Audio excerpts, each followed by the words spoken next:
ఇప్పుడు అట్టిక్కల్ భగవతి అమ్మవారి టెంపుల్కి అయితే వచ్చాం.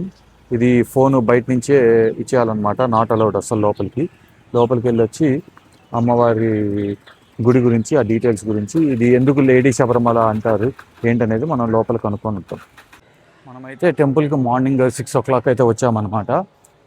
ఇక్కడైతే పెట్టేశారు ఫోటోగ్రఫీ స్ట్రిక్ట్లీ ప్రొహిబిటెడ్ అని. లోపలికి అయితే ఫోటోలు వీడియోలు అయితే తీయకూడదు. క్లాక్ రూమ్లో పెట్టేసేసి దర్శనం చేసుకొని ఎక్కడైనా ప్రసాదాలు ఉంటే తీసుకొని వెళ్ళిపోదాం.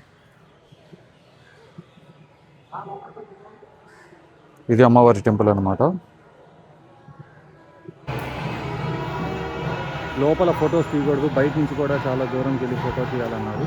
అందుకని ఈ ఫొటోస్ కానీ వీడియోస్ కానీ తీయద్దని చెప్పారు.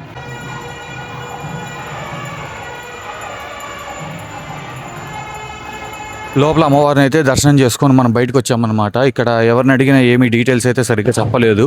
పొద్దున్నే మాకు 6 వచ్చిన తర్వాత మాకేంటంటే మంగళహారతి అయితే దొరికింది అమ్మవారిది. బయట వినాయకుడి గుడి అవుతుంది, అది కూడా అక్కడ కూడా మంగళహారతి అయితే మేము చూసామన్నమాట.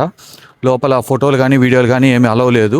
బయట నుంచి మాత్రం ఒక ఫోటో తీసుకోవడానికి ఓకే అన్నారు. అది అమ్మవారు కానీ ఏం పడకుండా ఉండకూడదు అది ఇదని చెప్పారు. అది ఇక్కడ వచ్చేసి మనకి బెంగళూరులో కానీ ఎక్కడైనా సరే అమ్మవారి గుడిలో నిమ్మకాయలు రివర్స్ పెట్టి దీపం పెడతారు కదా, అలాగా దీపం పెట్టుకుండే ఇవి కూడా అమ్ముతున్నారు ఇక్కడ. అలాగే అమ్మవారికి లాస్ట్ ఇయర్ ఇక్కడ పొంగల్ సేవ అని ఉంటుంది. ఈ ఇయర్ వచ్చేసి ఫిబ్రవరి 23 నుంచి మార్చ్ వరకు ఉంది. అది లాస్ట్ ఇయర్ వచ్చేసి దగ్గర 40 లక్షల మంది అయితే వచ్చారంట. ఇక్కడ చాలా ఫేమస్ అంట ఈ అమ్మవారి గుడి, అండ్ పవర్ఫుల్ అంట. మీరు కనుక తిరువనంతపురం త్రివేంద్రం ఎప్పుడైనా వచ్చినట్టయితే ఈ గుడిని మాత్రం కంపల్సరీగా విజిట్ చేయండి. ఓం శ్రీ మాత్రే నమః.